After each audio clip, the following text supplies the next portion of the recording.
Big Boss episode 4. So episode start ಆಗೋದು ಬಂದ್ಬಿಟ್ಟು ಮೊನ್ನೆ ಏನು ಆಟ ಮುಗ್ದಿತ್ತು, ನಾವು ಒಂಟಿಗಳು ಗೆದ್ದಿದ್ರು. ಸೊ ಅವರ ಕಡೆಯಿಂದ ನಿಮ್ಮ ಟೀಮನ್ನ ಯಾರು ನಿಮ್ಮ ಟೀಮಲ್ಲಿರೋರನ್ನ ಯಾರನ್ನ ಸೇವ್ ಮಾಡೋಕ್ಕೆ ಇಷ್ಟಪಡ್ತೀರಾ ಅಂದಾಗ ಒಂದಷ್ಟು ವಾದ ವಿವಾದಗಳು, ಚರ್ಚೆಗಳು ಅದು ಇದು ಎಲ್ಲ ನಡೆಸ್ಬಿಟ್ಟು ಮಲ್ಲಮ್ಮ ಅವ್ರನ್ನ ಸೇವ್ ಮಾಡ್ತಾರೆ. ರೈಟ್ ಡಿಸಿಷನ್ ಅಂತಲೇ ಹೇಳ್ಬೋದು. ಅಂದರೆ ಇವಾಗ 1000 ತಲೆಯಲ್ಲಿ ಓಡ್ತಾ ಇರುತ್ತೆ ಎಲ್ಲರಿಗೂ.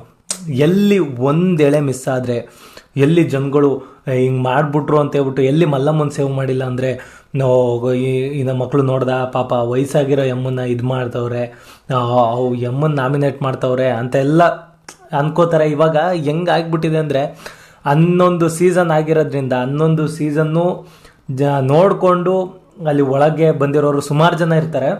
ಸೊ ಅವ್ರದ್ದು ತಲೆಯಲ್ಲೆಲ್ಲ ಇವಾಗ 24 ಥರ ಥಿಂಕಿಂಗ್ಸ್ ಬರ್ತಾ ಇರುತ್ತೆ. ಅಯ್ಯೋ ಇದಕ್ಕೆ ಜನ ಏನು ಅನ್ಕೊತಾರೆ, ಅದಕ್ಕೆ ಜನ ಏನು ಅನ್ಕೊತಾರೆ. ಮೇ ಬಿ ಎಷ್ಟೋ ಕಡೆ ಆನೆಸ್ಟಾಗಿ ಉಳ್ಕಳ್ದೆ ಹೋಗ್ಬೋದು. ಇದರಲ್ಲೂ ತಪ್ಪು ಮಾಡ್ಕೊತಾರೆ ಜನ. ಇಷ್ಟೆಲ್ಲ ನೋಡಿ, ಇಷ್ಟೆಲ್ಲ ಮಾಡಿ ಜನಗಳು ನೋಡ್ತಾ ಇದ್ದಾರೆ ಅಂತ ಗೊತ್ತಿದ್ರೂ ಇದರಲ್ಲೂ ತಪ್ಪು ಮಾಡ್ಕೊತಾರೆ. ಈ ಚಂದ್ರಪ್ರಭಾ ಅವರು ಹಾಗೆ ಈ ಪ್ರಕಾಶ್ ಅವರು, ಇವ್ರಿಗೇನು ತಲೆಯಲ್ಲಿ ಬುದ್ಧಿ ತಗುರು. ಅದು ಹೆಂಗರು ಇವಾಗ ತಪ್ಪು ಅಂತ ಗೊತ್ತು, ಇವಾಗ ಮೋಸ ಮಾಡ್ತಾಯಿದ್ದೀವಿ ಅಂತ ಗೊತ್ತು. ಅದು ಹೋಗಲಿ, ಇದು ತಪ್ಪು ಮೋಸ ಅದ್ರ ಮನೆ ಹಾಳಾಗೋಗ್ಲಿ, ಅಷ್ಟು ಕ್ಯಾಮ್ರಾಸ್ ಇದೆ, ಅಷ್ಟು ಜನ ನೋಡ್ತಾ ಇರ್ತಾರೆ, ಕೋಟ್ಯಾಂತರ ಜನ ನೋಡ್ತಾ ಇರ್ತಾರೆ. ಅಂಥದ್ರಲ್ಲಿ ಹೋಗ್ಬಿಟ್ಟು ನಾವು ನಮ್ಮ ಟೀಮವ್ರನ್ನ ಸೋಲಿಸ್ತೀವಿ ಅಂತ ಹೇಳ್ಬಿಟ್ಟು ಒಪ್ಕೊಂಬರ್ತಾರಲ್ಲ, ಅದು ಹೆಂಗುರು ಮನುಷ್ಯತ್ವ ಇರೋರು ಹೆಂಗೆ ಗುರು ಮಾಡ್ತೀರ? ಇದು ನಜು ಒಂದು ದಿನ ಇರಿ ಗುರು, ನೀವು ಒಳಗೆ ಒಂದು ದಿನ ಇದ್ರೂ ರಾಜಾರೋಷವಾಗಿ ಯಾರಿಗೂ ಮೋಸ ಮಾಡ್ದಂಗೆ, ಅನ್ಯಾಯ ಮಾಡ್ದಂಗೆ ಗತ್ತಲ್ಲಿ ಹೊರಗಡೆ ಬನ್ನಿ. ಜನ ಇವನು ಸೋತಿರ್ಬೋದು, ಇವನು ಮನ್ಸಾಗ ಶ್ರೀಮಂತ ಗುರು ಅಂತನಾರು ಹೇಳ್ತಾರೆ. ಇವ್ರು ಮಾಡ್ಕೊಳ್ಳೋ ಕೆಲಸಕ್ಕೆ ಹೆಂಗೆ ಅನಿಸ್ಬಿಡುತ್ತೆ ಅಂದರೆ, ಹೆಂಗುರು ಮನುಷ್ಯರಾಗಿ ಈ ಥರ ಅಷ್ಟು ಕೋಟಿ ಆಸ್ತಿ ಇದೆ. ಪ್ರಕಾಶ್ ಅವ್ರಿಗೆ ಹೆಂಗುರು ಕಮ್ಮಿ ಇದೆ ನಿಮಗೆ? ಯಾರು ಜಾಕೆಟು, ಅವ್ರ ಜಾಕೆಟೇ 25,000 ರೂಪಾಯಿ ಅಂದರು ಅವತ್ತು ಸ್ಟೇಜ್ ಮೇಲೆ ನಿಂತ್ಕೊಂಡು ಸುದೀಪ್ ಸರ್ ಮುಂದೆ. 25,000 ರೂಪಾಯಿ ಜಾಕೆಟು. ಆಮೇಲೆ ಅದೆಲ್ಲ ಹೋಗ್ಬೇಕಿತ್ತು, ಅದನ್ನೆಲ್ಲ ಕ್ಯಾನ್ಸಲ್ ಮಾಡಿ ಬಂದೀನಿ ಸರ್, ಇವತ್ತು ಒನ್ ಡೇ ಹೋಗಿದ್ರೆ ನಂಗೆ 60 ಲಕ್ಷ ಅಂತ ಏನನ್ನೋ ಹೇಳಿದ್ರು. 100 ಕೋಟಿ ನಾಯಿ ಇಷ್ಟೆಲ್ಲ ಇಟ್ಕೊಂಡು ನೀವೇ ಒಂದು ಬಿಗ್ ಬಾಸ್ ಶೋ ಮಾಡ್ಬೋದು. ನೀವು ಯಾಕ್ರಪ್ಪ ಹೋಗಿ ಬೇರೆಯವ್ರನ್ನ ಸೋಲಿಸ್ತೀವಿ ಅಂತ ಹೇಳ್ಬಿಟ್ಟು ಇದು ಮಾಡಿಬಿಟ್ಟು ಶಪಥ ತೊಗೊಂಡು ಬರ್ತಿರಲ್ಲ, ನಮ್ಮ ಟೀಮವ್ರನ್ನ ಸೋಲಿಸ್ತೀವಿ ಜಸ್ಟ್ ಸೇವ್ ಆಗೋಕ್ಕೆ, ಆಯಿತಾ? ಈ ಥರ ಎಲ್ಲ ಮಾಡಿದ್ರೆ 1 ವೀಕ್ ಎಕ್ಸ್ಟ್ರಾ ಸೇವ್ ಆಗ್ಬೋದು, ಗೆಲ್ಲಕ್ಕೆ ದೇವ್ರಣೆಗೂ ಆಗಲ್ಲ. ಯಾವಾಗ ಗೆಲ್ಲಿಸ್ತಾನೆ ಈ ಥರ ಮನಸ್ಥಿತಿ ಇರೋನು? ಇಷ್ಟು ದುಡ್ಡು ಇಟ್ಕೊಂಡು ಇಷ್ಟೆಲ್ಲ ಇದ್ರೂ ಈ ಥರ ಬುದ್ಧಿಗಳು ಇಟ್ಕೊಂಡಿರ್ತಾರಂದರೆ, ಒಬ್ರಿಗೆ ನಾಳೆ ದಿನ ಅವ್ರಿಗೆ ಗೊತ್ತಾದಾಗ ಎಷ್ಟು ಚೀಪ್ ಆಗಿಬಿಡ್ತಾರೆ ಅಂದರೆ ಅವ್ರ ಕಣ್ಮುಂದೆ. ನಿಮ್ಮ ಅಕಸ್ಮಾತ್ ಇಲ್ಲ ಬಿಗ್ ಬಾಸ್ ನಮ್ಗೆ ಇದೇನೂ ಬೇಡ, ನಾವು ಟೀಮಿಗೆ ನಿಯತ್ತಾಗಿ ಆಡ್ತೀವಿ ಅಂದಿದ್ರೆ ಎಲ್ಲೋ ನಿಲ್ಲಿಸ್ಬಿಟ್ಟಿರೋರು, ಜನಗಳ ಕಣ್ಣಲ್ಲಿ ಎಲ್ಲೋ ಹೋಗ್ಬಿಟ್ಟಿರೋರು ಇವರು. ಏನು ಕೆಲಸಗಳು ಮಾಡ್ಕೊತಾರೆ ಗುರು. ಆಮೇಲೆ ನೆಕ್ಸ್ಟ್ ಬರೋದಾದರೆ ಈ ಕರಿಬಸಪ್ಪ ಅವರು, ಅಮಿತ್ ಅವ್ರಿಗೇನೋ ಕರಿಬಸಪ್ಪ ಅವ್ರಿಗೆ ಗೊರಕೆ ಸೌಂಡ್ ಆಯ್ತದಂತೆ ಗುರು. ಬುಲೆಟ್ ಟ್ರೈನ್ ಬಿಟ್ಟಂಬಿಡ್ತಾರಂತೆ ಡ್ರೋ ಅಂತ. ಅದು ನಿಜನೇ, ನೈಟೆಲ್ಲ ಹಂಗೆ ಗೊರೋ ಯಾವ ನನ್ನ ಮಗನ ನಿದ್ದೆ ಬರುತ್ತೆ ಅಲ್ಲ. ಅವರು ಬಿಗ್ ಬಾಸ್ ಅಟ್ಲೀಸ್ಟ್ ನಮ್ಗೊಂಚೂರು ಕೇಳಿಸ್ಬಾರ್ದ? ನಮಗೂ ಕ್ಯೂರಿಯಾಸಿಟಿ ಇತ್ತು, ಕರಿಬಸಪ್ಪ ಅವ್ರು ಹೆಂಗೆ ಹೊಡಿತಾರೆ ಗೊರಕೆ ಕೇಳೋಣ ಅಂತ ಹೇಳ್ಬಿಟ್ಟು. ಗಿಲ್ಲಿ ಅವರು ಹೇಳ್ತಾಯಿದ್ರು, ಅಣ್ಣ ನಿಂಗೆ ಗೊರಕೆ ಹೊಡಿದ್ರೆ ಮೇಲೆ ಹೊಡ್ಬಿಟ್ಟು ಬೌನ್ಸ್ ಬ್ಯಾಕ್ ಆಯ್ತದೆ ನನಗೆ ಅಂತ. ಅದು ಇನ್ನೆಂಥ ಗೊರಕೆ ಅಂತ ನಾನು ಕೇಳಲೇಬೇಕು, ತುಂಬ ಕ್ಯೂರಿಯಸ್ ಆಗಿದ್ದೀನಿ. ಸೊ ಪ್ಲೀಸ್ ಬಿಗ್ ಬಾಸ್ ಅವ್ರು ಏನಾರ ಅವ್ರ ಟೀಮವರು, ಅವ್ರ ಕಡೆಯವರು ಯಾರ ಈ ವಿಡಿಯೋ ನೋಡಿದ್ರೆ ದಯವಿಟ್ಟು ಆ ಸೌಂಡ್ ಒಂದ್ಸತಿ ಕೇಳಿಸಿ ಬಿಗ್ ಬಾಸ್ ಎಪಿಸೋಡಲ್ಲಿ. ಆಮೇಲೆ ಧ್ರುವಂತರವ್ರಿಗೆ ಮಂಜು ಭಾಷಿಣಿ ಅವರು ಒಂದು ಸಜೆಷನ್ನ ಕೊಡ್ತಾ ಇರ್ತಾರೆ. ಏನಂದರೆ ಕಿಚನ್ನಲ್ಲಿ ನಿಂತ್ಕೊಂಡು ಧ್ರುವಂತವರು ಅದೇನೋ ಹೇಳ್ತಾ ಇರ್ತಾರೆ, ನನಗೆ ಹಿಂಗಾಯ್ತು, ಅದು ಇದು ಮೋಸ ಹೋಗಿದ್ದೀನಿ, ಆ ಮೋಸ ಹೋದಾಗ ಪೇಯ್ನ್ ಇರುತ್ತಲ್ಲ ಹಂಗೆ ಹಿಂಗೆ ಅಂತ ಏನೋ ಹೇಳ್ತಾಯಿದ್ರು. ಆವಾಗ ಮಂಜು ಭಾಷಿಣಿ ಅವರು, ಹೌದು, feel that pain, come out of that pain, search for new pain ಅಂತೆ. Why he want to search for new pain?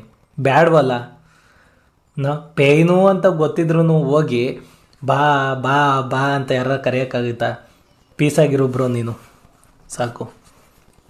Next ಬರೋದಾದರೆ ಮಲ್ಲು ಅವರಿಗಂತೂ ಯಾವ ರೇಂಜು ಫ್ರಸ್ಟ್ರೇಟ್ ಆಗ್ಬಿಟ್ಟವ್ರೆ ಅಂದರೆ, ಅವ್ರು ನಾಮಿನೇಟ್ ಮಾಡಿದ್ಮೇಲೆ ಏನು ಮಾಡೋರು ಮಾತಾಡಿಲ್ಲ ನೋಡಿ ಇವಾಗ ಎಲ್ಲ ಕಡೆ ಹೋಗ್ತಾ ಇದ್ದೀನಿ, ಮಾತಾಡ್ಕೊಬತ್ತಾ ಇದ್ದೀನಿ, ಹಾಡು ಹೇಳ್ತಾ ಇದ್ದೀನಿ. ಅವ್ರು ಎಷ್ಟು ಮಾತಾಡಿದಾರೆ ನಾನು ಅಷ್ಟೇ ಮಾತಾಡ್ತಾ ಇದ್ದೀನಿ. ಇವಾಗ ಏನಾದ್ರು ನಾಮಿನೇಟ್ ಮಾಡಬೇಕು, ನಾನು ಏನಾರು ಮಾತಾಡಿಲ್ಲ ಅಂದರೆ ನಾನು ಬಿಗ್ ಬಾಸ್ಗೆ ಹೇಳ್ಬಿಡ್ತೀನಿ, ಕ್ಲಿಪ್ಸ್ ತೋರಿಸಿ ಕ್ಲಿಪ್ ತೋರಿಸಿ ಬಿಗ್ ಬಾಸ್. ಅವ್ರು ಬಿಗ್ ಬಾಸ್ ಅನ್ಕೋಬೇಕು, ಅಪ್ಪ ನಾನು ಬಿಗ್ ಬಾಸ್ ನಾನು CCTV ಆಪ್ರೇಟ್ ಮಾಡೋನಲ್ಲ ಅಂತ ಅನ್ಕೋಬೇಕು ಮನಸ್ಸಲ್ಲಿ. ಅಲ್ಲ ಬಿಗ್ ಬಾಸ್ಗೆ ಹೋಗ್ಬಿಟ್ಟು ಫುಟೇಜ್ ತೋರಿಸಿ ಬಿಗ್ ಬಾಸ್, ನಾನು ಮಾತಾಡಿರೋ ಫುಟೇಜ್ ತೋರಿಸಿ ಬಿಗ್ ಬಾಸ್ ಅಂದರೆ ಬಿಗ್ ಬಾಸ್ ಏನು ಹೇಳ್ತಾರೆ ಗುರು. ಅಯ್ಯೋ ಕತೆ ಕಣ್ರಪ್ಪ, ಒಬ್ಬೊಬ್ಬರು ಒಂದೊಂದು ಥರ ಪ್ರಾಬ್ಲಮ್ಗಳು ಈ ಬಿಗ್ ಬಾಸ್ ಮನೇಲಿ. ಆಮೇಲೆ ಮಲ್ಲಮ್ಮ ಅವರ ಕನ್ಫೆಷನ್ ರೂಮ್ಗೆ ಕರೀತಾರೆ ಬಿಗ್ ಬಾಸ್ಗೆ ಅದೇನೋ ಒಗಟೆಲ್ಲ ಕೇಳ್ಬಿಟ್ಟು ತಲೆ ಕೆಡಿಸ್ಬಿಡ್ತಾರೆ. ನಾನು ಯಾಕಾದರೂ ಮಾತಾಡು ಅಂತ ಕೇಳಿದ್ನೋ ಇವ್ರನ್ನ ಅಂತ ಅನ್ಕೊಬಿಡ್ಬೇಕು ಬಿಗ್ ಬಾಸೇ. ಅಂದರೆ ಬಿಗ್ ಬಾಸ್ ಸಮಥಿಂಗ್ ಪ್ಲ್ಯಾನ್ ಮಾಡಿದ್ರು ಅನ್ಸುತ್ತೆ, ಡೈರೆಕ್ಟಾಗಿ ಪ್ರಕಾಶ್ ಅವ್ರನ್ನ ಕರೆದ್ರೆ ಮನೇಲಿರೋರು ಕಿಲಾಡಿಗಳು ಏನೋ ಹೇಳಿ ಕಳಿಸೋ ಬಿಗ್ ಬಾಸ್ ಅಂತ ಅನ್ಕೊಬಿಡ್ತಾರೆ ಅಂದ್ಬಿಟ್ಟು ಮಲ್ಲಮ್ಮಂಗೆ ಕಳಿಸಿ ಅವ್ರ ಜೊತೆ ಒಂದೆರಡು ಮಾತಾಡಿ ಟೈಮ್ ಪಾಸ್ ಮಾಡಿ. ಸೊ ನೆಕ್ಸ್ಟು ಚಂದ್ರಪ್ರಭಾಗೆ ಪ್ರಕಾಶ್ ಅವ್ರನ್ನ ಕರೆಸಿದ್ದಾರೆ. ಸೊ ನೆಕ್ಸ್ಟ್ ಬರೋದಾದರೆ ಇವರು ಅಶ್ವಿನಿ ಮೇಡಮ್ ಅವರು. ಮೇಡಮ್ ನಿಮ್ಮ ಅವಳಿ. ಸೊ ಅಶ್ವಿನಿ ಮೇಡಮ್ ಅವ್ರು ನೋಡಿದ್ರೆ ಗೊತ್ತಾಗ್ಬಿಡುತ್ತೆ ಅವ್ರು ಮಾತಾಡೋ ಸ್ಟೈಲು, ಅವ್ರು ಹೋರಾಟಗಾರ್ತಿ ಅಂತ ಹೇಳ್ಕೊಳ್ಳೋದೇ ಬೇಕಾಗಿಲ್ಲ. ವಿತೌಟ್ ಸ್ಟ್ಯಾಂಪ್ ಅವ್ರು ಮಾತಾಡೋ ಸ್ಟೈಲಲ್ಲಿ ಕಂಡುಹಿಡಿದ್ಬಿಡುವುದು ಹೋರಾಟಗಾರ್ತಿಗರು. ಆ್ಯಕ್ಚುಲಿ ಅವ್ರು ಮಾತಾಡೋದ್ರಲ್ಲಿ ಸುಮಾರಲ್ಲಿ ಮೀನಿಂಗ್ ಇರುತ್ತೆ, ಅರ್ಥಪೂರ್ಣವಾಗಿ ಮಾತಾಡ್ತಾರೆ. ಆ್ಯಕ್ಚುಲಿ ಬೇರೆಯವರು ಸ್ವಲ್ಪ ಗಿಲ್ಲರಟೆ ಎಲ್ಲ ಮಾಡಿದಾಗ ಅವ್ರನ್ನ ಹೆಂಗೆ ಗ್ರಿಪ್ ಇಟ್ಕೋಬೇಕು, ಎಲ್ಲಿ ಹೇಳಬೇಕು, ಏನು ಹೇಳಬೇಕು ಅದನ್ನೆಲ್ಲ ಕರೆಕ್ಟಾಗಿ ಹೇಳ್ತಾರೆ ಆ್ಯಕ್ಚುಲಿ ಅಶ್ವಿನಿ ಮೇಡಮ್ ಅವರು. ಅವರು ಇರಬೇಕು ಅಂಥವ್ರೊಬ್ಬರು ಇರಬೇಕು. ಹಾಗೆ ಧನುಷ್ ಅವರು, ಅಶ್ವಿನಿ ಮೇಡಮ್ ಹಾಗೂ ಧನುಷ್ ಅವ್ರ ಮಧ್ಯ ಒಂದಷ್ಟು ಕ್ಲಾಶಸ್ ಆಗುತ್ತೆ. ನಾವೇನೋ ರಾಜ್ಮಾತಾ ಅಂತ ತೊಗೊಂಡಿದ್ದೀವಿ, ನೀವು ನೋಡಿದ್ರೆ ಎಲ್ಲರನ್ನೂ ಇಲ್ಲಿ ಬನ್ನಿ ಇಲ್ಲಿ ಅಂತ ಹೇಳ್ಬಿಟ್ಟು ಆರ್ಡರ್ ಮಾಡ್ತಾಯಿದ್ದೀರಾ. ಸೊ ನಾವು ಯಾರಿಂದನೂ ಎಂಟರ್ಟೈನ್ಮೆಂಟ್ ತೊಗೊಳಕ್ಕೆ ಬಿಡ್ತಾಯಿಲ್ಲ ನೀವು, ಸೊ ಅದೆಲ್ಲ ಬೇಜಾರಾಗ್ತದೆ ಅಂತ ಹೇಳ್ಬಿಟ್ಟು ಧನುಷ್ ಅವ್ರು ಮಾತಾಡ್ತಾ ಇರ್ತಾರೆ. ಅದಕ್ಕೆ ಅಶ್ವಿನಿ ಮೇಡಮ್ ಅವರು ರಿಯಾಕ್ಷನ್ ಕೊಡ್ತಾ ಇರ್ತಾರೆ. ಏನು ಬ್ಯಾಡ್ದಿರೋದು, ಅದೇನು ದೊಡ್ಡ ವಿಚಾರ ಅಲ್ಲ, ಅದೆಲ್ಲ ಸಿಲ್ಲಿ ವಿಚಾರ ಗುರು. ನಾನು ಇವರೆಲ್ಲ ಹೆಂಗಪ್ಪ ಜೀವನ ಮಾಡ್ತಾರೆ ಹೊರಗಡೆ ಅನ್ಸ್ಬಿಡುತ್ತೆ. ಈ ಥರ ಸಿಲ್ಲಿ ವಿಚಾರಕ್ಕೆಲ್ಲ ನಾವು ಎಲ್ಲ ತಲೆ ಹೋಗೋ ವಿಚಾರನೇ, ಹೋಗ ನಿನ್ನ ಅಜ್ಜಿನ ಬಿಡಿ ಅಂತ ಹೇಳ್ಬಿಟ್ಟು ಕಳಿಸ್ಬಿಟ್ಟಿರ್ತೀವಿ. ಇವರು ಒಳಗಡೆ ಹಂಗೆ ಹೋಗ್ಬಿಟ್ಟು ಆ ಸಣ್ಣ ವಿಚಾರಕ್ಕೆ ಸುಮ್ಮನೆ ಆರ್ಗೋ ಮಾಡ್ಕೊಂಡು ಕ್ಲಾಶ್ ಮಾಡ್ಕೊಂಡು ಕೂತ್ಕೊತಾರಲ್ಲ. ಇವರೆಲ್ಲ ಹೊರಗಡೆ ಅದು ಹೆಂಗೆ ಜೀವನ ಮಾಡ್ತಾರೋ, ಇವ್ರು ಸುತ್ತಮುತ್ತ ಅದು ಯಾರನ್ನ ಇಟ್ಕೊಂಡವರು, ಅವ್ರನ್ನೇ ಆರಾಮಾಗಿ ಇರೋಕ್ಕೆ ಬಿಟ್ಟವರೋ ಬಿಟ್ಟಿಲ್ವೋ ಅಂತ ಅನ್ನಿಸ್ಬಿಡುತ್ತೆ ಇವೆಲ್ಲ ನೋಡಿದಾಗ. ಸೊ ಆರಾಮಾಗಿ ಗುರು, ಏನಪ್ಪ ಚಿಕ್ಕ ವಿಚಾರನಾಗ ಹೇಳ್ಕೊಂಡು ಕೂತ್ಕೋತಾರೆ.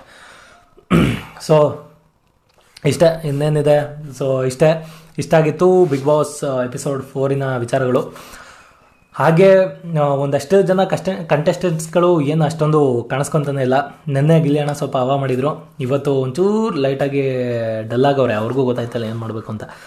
ಅವರು ಮಾಡಿದ್ರೆ ಪೀಕ್ ಕಾಮಿಡಿ ಹೆವಿ ಹೊಡಿತಾ ಇರ್ತಾರೆ, ಮನೆಯವರೆಲ್ಲ ಉಗಿತಾರೆ ಕ್ಯಾಕ್ರಸಿ ನನ್ನೊಂದಿರಲಿ ಅಂತ ಹೇಳ್ಬಿಟ್ಟು. ಸೊ ನಾರ್ಮಲ್ ಆಗಿರೋಕ್ಕೆ ಹೋದರೆ ಅದೊಂದು ಸ್ವಲ್ಪ ಲೈಟ್ ವರ್ಕೌಟ್ ಆಯ್ತಲ್ಲ. ಸೊ ನೋಡೋಣ ಏನೇನು ಮಾಡ್ತಾರೆ ಅಂತ ಹೇಳ್ಬಿಟ್ಟು. ಸೊ ಇವಾಗ ಟಾಸ್ಕ್ಗಳು ನಡೀತದೆ. ಬಿಗ್ ಬಾಸ್ ಇಡ್ತಾರೆ ಆಫು ಚಂದ್ರಪ್ರಭಾಗೆ ಪ್ರಕಾಶ್ ಅವ್ರಿಗೆ, ಆಯಿತಾ. ಚಂದ್ರಪ್ರಭಾ ಅಕಸ್ಮಾತ್ ಅವ್ರ ಟೀಮ್ ಏನಾರ ಸೋಲ್ತು ಅಂದರೆ ಹೊಗೆ ಅವರು ಇಡೀ ಟೀಮವರೆಲ್ಲ ಉಗಿದು ಒಂದು ಕಡೆಯಿಂದ ಉಪ್ಪಾಕ್ತಾರೆ, ಹಾಕಿಸ್ಕೊಳ್ಳಿ, ಆಮೇಲೆ ಗೊತ್ತಾಗುತ್ತೆ.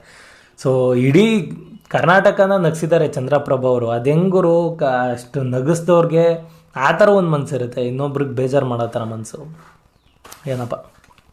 ಸೊ ಇಷ್ಟ ಹೇಳ್ತಾ ನಾನು ವೀಡಿಯೋನ ಇಲ್ಲಿಗೆ ಮುಗಿಸ್ತೇನೆ. ನಿಮ್ಮೆಲ್ಲರಿಗೂ ವಿಡಿಯೋ ಇಷ್ಟ ಆಗಿದೆ ಅಂತ ಅಂದ್ಕೊತೀನಿ. ವಿಡಿಯೋ ಇಷ್ಟ ಆಗಿದ್ರೆ ಚಾನಲ್ನ ಸಬ್ಸ್ಕ್ರೈಬ್ ಮಾಡ್ಕೊಳ್ಳಿ, ವಿಡಿಯೋಗೆ ಲೈಕ್ ಮಾಡಿ ಅಥವಾ ಡಿಸ್ಲೈಕ್ ಆದರೂ ಮಾಡಿ, ಏನಾದರೂ ಒಂದು ಮಾಡಿ ಹಾಗೆ ಹೋಗ್ಬಿಡಿ ಅಂತ ಹೇಳೋಕ್ಕೆ ಇಷ್ಟಪಡ್ತಾ ಥ್ಯಾಂಕ್ಸ್ ಫಾರ್ ವಾಚಿಂಗ್.